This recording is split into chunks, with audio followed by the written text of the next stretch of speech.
Now we have COUNTX function, as the name is suggesting. COUNTX function counts the rows from a column, and X and the function ending in X means we have an expression that will be evaluated to some value, and those values will be counted. That means it's a iterator function. It will evaluate the expression on row by row, and those values from the expression will be counted.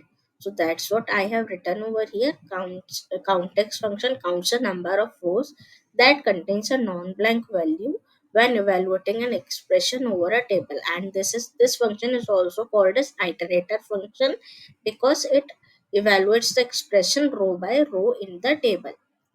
The syntax is COUNTX function, table, and expression. So first argument is table, in which we will be evaluating the expression, and the rows will be counted, and the expression that returns the values after row by row calculation, and those values will be counted.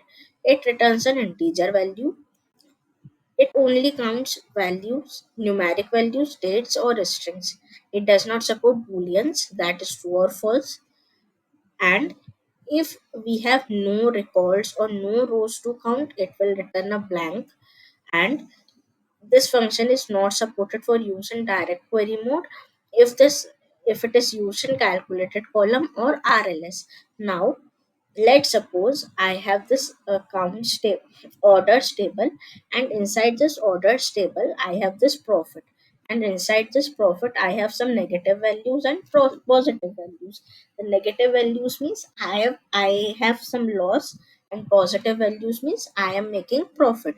Now my scenario is to find how many times I have made a profit, how many times the profit is made. The count of that I want to calculate. Now here I have a specific table for calculations that I have created over here. So I have already attached the link how we can create this specific date, DAX specific playlist table in the description. You can check from there. Now I'll be creating one measure.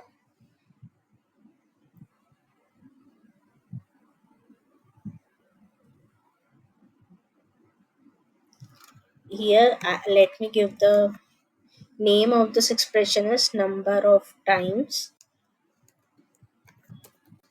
I am making profit. Then I have to use COUNTX function, right? Table means orders table. Once we type any function here, it shows the syntax of this function and the definition of that function. So we have written the table name, then expression. So I have to calculate profit that should be greater than 0.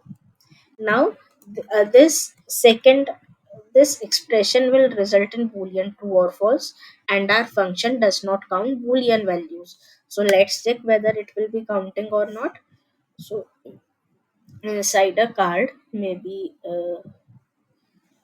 inside this card, let me just collapse this, and inside this card, I'll add this expression number of times. Uh, num-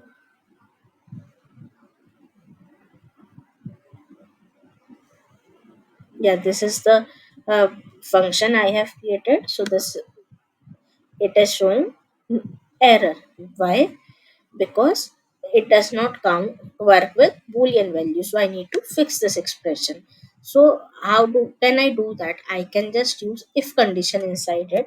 So I'll add if condition. The first parameter for the first argument I need to give is the logical text.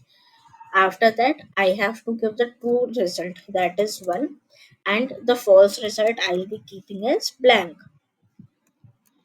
Why blank? Because if I give 0 over here, it will give either 1 or 0, and that will result in the counting of all the rows. It will not count only one. We only want it to count only one values, right?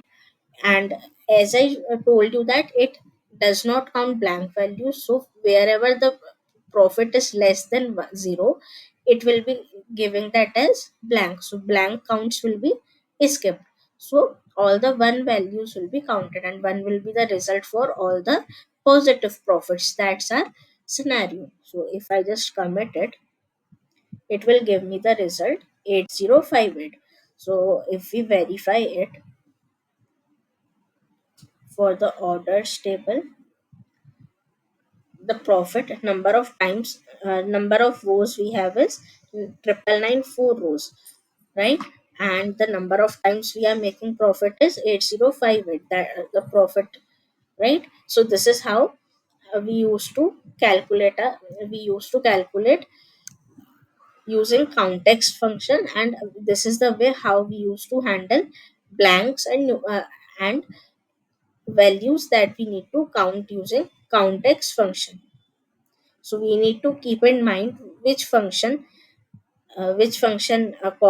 counts what value, which function considers which values, and according to that only we need to consider the arguments or the parameters inside it to make the correct answer. Okay, if I show you, if I just put it 0 over here, what will be the result? The result will be 994, which is the total number of rows we have. So that makes the incorrect result, because we have some negative values, and negative and positive values total, the number is 994, and it is also giving us 994, which is incorrect. So it, because this is counting 1 and 0 both the values. To skip negative values, we have given over here the blank, because COUNTX function does not consider blank values, and it doesn't work with true and false values, right?